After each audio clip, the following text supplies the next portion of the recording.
Dito na kami sa Magsaysay. Guys, napakaganda makita yung mga ganitong tanawin. Kaya kung bumabiyahe kayo at umaalis sa mga ganitong lugar, huwag kayong mag-aaksaya ng oras na kuhanan nito ng magandang spot. Habang binabaybay namin itong Magsaysay, marami akong nakikitang mga rider na turista. At siguro guys, papunta din silang Dinggalan. At dito nga pala guys, palabas na kami Magsaysay.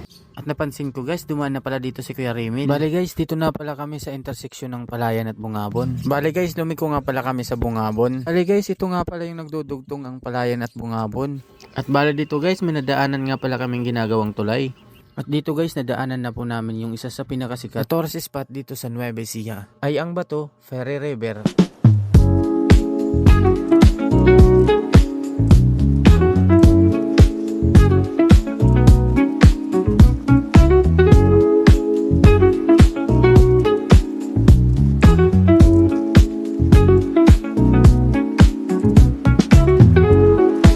At dito guys, huminto muna kami para kumain. Bali dito guys, namimili na pala kami ng aming makakain. At ito nga pala guys, yung available nila ng mga ulam.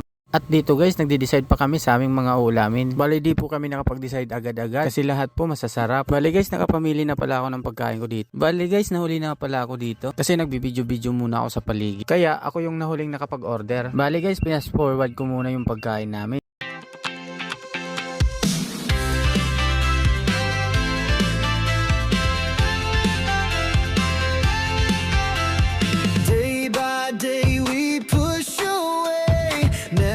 Stop, we find our way. Move so fast, we make it last. Chasing time, it's running past. We race the sun, no time to stray. Burning bright, we light the day. Through the fire, come what may. Bali guys, may nakita nga pala kami ditong mga picture at ang dami ding mga sticker na nakadikit. Bali guys, yung nagpupunta dito, nagpapadikit sila ng mga picture nila para siguro ma-remembran sila. Bali nga pala guys, napag-isip-isipan ng kasama ko dito na si Dan na maglagay din siya ng picture.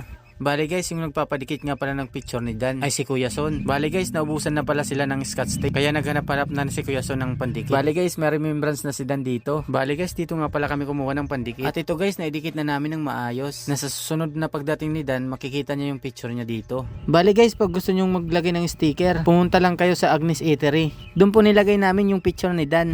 Bali guys, gusto rin namin magpa-picture dyan. Kaso kailangan namin puntahan yung destinasyon namin kasi magtatanghali na. Kaya dito guys, umalis na po kami. Bali guys, dyan po sana kami magpapapicture. Tignan nyo naman guys yung tanawin. Kahit sinong dumadaan dyan, mapapapicture talaga.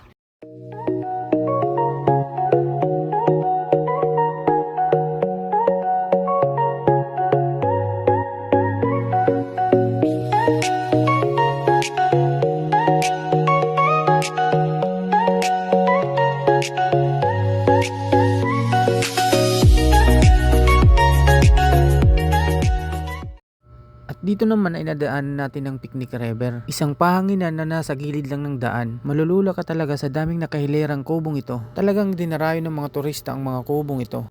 Perfect view para sa nakikita natin ng mga bundok na ito. Bali dito, magkalapit lang po sila ng Bato Ferry River. At saka guys, kung pupunta ka man sa Nueva Ecija, isa ito sa mga perfect spot na dapat mo nang ilista. Bali dito nga pala guys, meron kami nadakna na nagpipinitensya. At isa ito sa mga tradisyon natin kapag Holy Week. Sa haba ng pagtitiis na biyahe, ay narating na namin ang Dinggalan. At dito na mag-uumpisa ang adventure namin.